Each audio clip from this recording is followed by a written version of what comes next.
Ang sakit-sakit na ng ulo ko. Tatlong rason kung bakit hindi magandang mangamuhan. Yan ang pag-uusapan natin ngayon, kaya sa mga hindi pa nakakilala sa akin, ako nga pala si Marian Sigiyaw-Yaw. Bago kayo bigyan ng rason dyan, hayaan nyo muna ako magkwento. Dati kasi, nung nagtatrabaho ako, syempre pagtapos natin mag-aral, ang gagawin natin, magtrabaho agad. Wala pa naman kasi tayong idea kung paano sisimulan yung mga business, paano i-execute yung mga yon para mag-succeed yun. So, ang laging option natin right after nating mag-aral is magtatrabaho tayo. So ako nung nagtatrabaho ako, basta ako lagi ang goal ko kasi is ma-promote ako hanggang sa gumanda yung posisyon ko, gumanda yung sahod ko. So yung mga trabaho na ginagawa natin, pagka ganun yung yun yung goal natin, yun yung lagi natin iniisip, ginagalingan natin, 'di ba? Syempre nagbibigay tayo ng passion, nagbibigay tayo ng care, nagbibigay tayo ng love sa company para maparamdam natin na worth it tayo sa posisyon natin or sa higher position na pwedeng ibigay pa sa atin. So, ganun yung ginagawa ko. Talagang competitive ako, talagang nilalampasan ko lahat ng expectations nila sa akin para malaman nila na talagang worth it ako sa position ko. And yet, kung may maisip pa silang gustong ibigay na mas higher position sa akin, kaya ko, 'di ba? So, alam mo yun yung lagi mong binibigay yung concerns mo, alam mo yung pagka hindi nakakatulong sa kumpanya, isasuggest mo agad na palitan yon or kaya naman ganito yung gawin, basta may idea ka, magbibigay ka ng idea sa kanila para makatulong sa kumpanya. Kasi ganun yun kapag ka mahal mo yung ginagawa mo, pag mahal mo yung trabaho mo, lagi ka magbibigay ng concern and love sa trabaho mo. So, ganun akong klaseng tao. Kaya nga, nung sa previous ko, mga ilang beses akong napopromote. Hanggang sa eventually, mapapagod ka din. Hanggang sa eventually, na lahat ng pinagpapaguran mo is hindi naman siya magiging worth it. Syempre, kapag ka sumahod ka, worth it naman yun. Kasi syempre, lahat naman ng ginagawa natin sa trabaho, binabayaran tayo, hindi naman tayo free lang doon So, yun nga, ilang lagi na sinasabi, magbigay ka man dyan, magbigay ka man dyan, ibigay mo muna man dyan yung buo mong pagmamahal, yung passion mo, yung pag-care mo sa kumpanya, still, ganun pa rin yung sahod mo. Sinasahuran ka lang dyan. Wala yung pakialam, yung kumpanya, kung anong klase ng trabaho yung ginagawa mo, kung saan ka humuhugot ng basta ang mahalaga sa kanila, matapos mo yung pinagagawa nila sa'yo, at tapos, maibigay mo yung sa tamang deadline, 'di ba? Maging compliance ka. So, yun lang yung mahalaga sa kanila. Hindi mahalaga sa kanila kung mahal mo yung trabaho. So, masasaktan ka, 'di ba? Minsan kapag magugulat ka na lang sa dami mong ginawang mabuti para sa kumpanya, sa dami mong ginawang sacrifices para sa kumpanya. Magugulat ka na lahat ng yun pwedeng mag-wave lahat yun, pwedeng mawala lahat yun kapag meron kang isang pagkakamaling nagawa sa kanila. Makakalimutan nila yon. So, ikaw, masasaktan ka. Kasi after all, na lahat ng ginawa mong sacrifices para sa company, yun lang din yung susukli nila sa'yo. So, mali. Ang thinking kasi ng mga employer o yung may may-ari ng negosyo na yan, binayaran ka na nila sa lahat na naging pagod mo.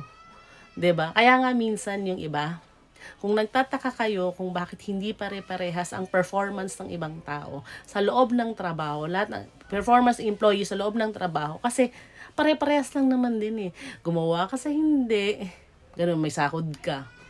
Mag-effort ka sa hindi, may sahod ka. 'Di ba? Magsipag ka sa hindi, may sahod ka. So, kaya nga yung iba, nagiging kontento na lang sila kasi nga, ano man yung gawin nila, may sahod sila. So tayo, kapag lalo na yung katulad ko, na talagang ginagalingan ko sa trabaho ko, nagbibigay ako ng concern, ng passion sa lahat ng ginagawa ko, talagang ma-attach ka. 'Di ba? Ma-attach ka sa trabaho or sa kumpanya na talagang minahal mo. Pero ganun nga, kapag nakagawa ka ng isang pagkakamali, mawi-wave lahat yon, makakalimutan nila lahat ng ginawa mo. Kasi yung ginawa at effort mo naman noon ay bayad na yon para sa kanila. So, yung ginawa ko, nag-resign na lang ako, umalis na lang ako. Syempre, inunawa ko na lang din kung ano yung mga hugot nila sa buhay, kung ano yung mga issue nila sa buhay. Umalis na lang ako. 'Di ba? Kasi yun naman yung pinaka-easiest para makapag-move on ka. Tapos nag-try na din ako magnegosyo, mag-start ng mga negosyo para para makamove on na din ako. So, yun yung ginawa ko. Nag-start ako, tapos magko-continue ulit. Pagka natripan ko na magtatrabaho ko, trabaho ulit. Tapos at the same time, nagne-negosyo ko. Narito na ang 3 rason kung bakit hindi magandang mga muhan. Reason number 1, anumang sakripisyo ang gawin mo sa kumpanya, hindi sa'yo yan. Hindi mapapasa'yo yan. At kahit magbigay ka ng passion and love dyan sa ginagawa mo, hindi nila ma-appreciate yan. Dahil bayad ka dyan. Yan lang ang lagi may isip nila. Hindi nila kailangan tumanaw ng utang na loob sa'yo. Ano man ang gawin mong sakripisyo para sa kumpanya nila dahil binayaran ka nila dyan. Reason number 2. Kapag nagkaroon ka, dumating ka sa point na nagkaroon kayo ng pagkakamali. Lahat ng tinama nyo, from the free views, lahat yun mapapalitan ng isang pagkakamali nyo. Ika nga nila, one miss you die. Reason number 3, sa negosyo, walang kamag-anak, walang kaibigan. Lahat yan pantay-pantay. As long as nasa baba ka or ikaw ang staff, nangangamuhan ka lang, amo mo, kung sino man Poncio Pilato yung nasa amo mo na yan, sinong amo mo na yan, wala silang pakialam sa kung anong relasyon na meron kayo.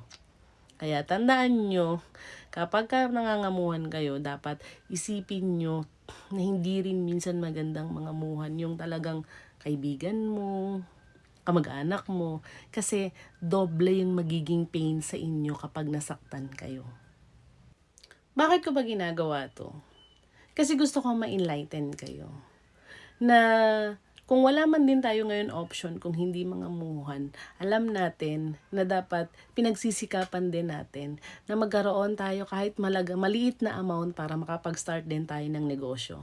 Para hindi tayo maasa sa mga tao na hindi naman din nila bibigyan ng importansya anuman yung gawin nating mabuti sa kanila.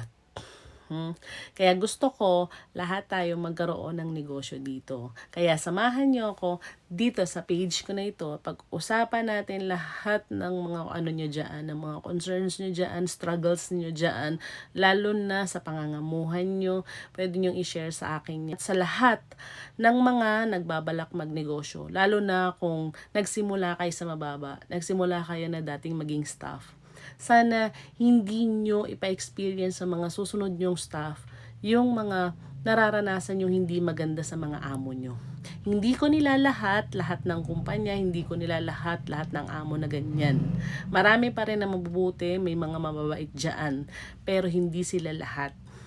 No, pero mas marami pa rin para sa akin yung mga walang puso dahil sinasamba na nila yung pera.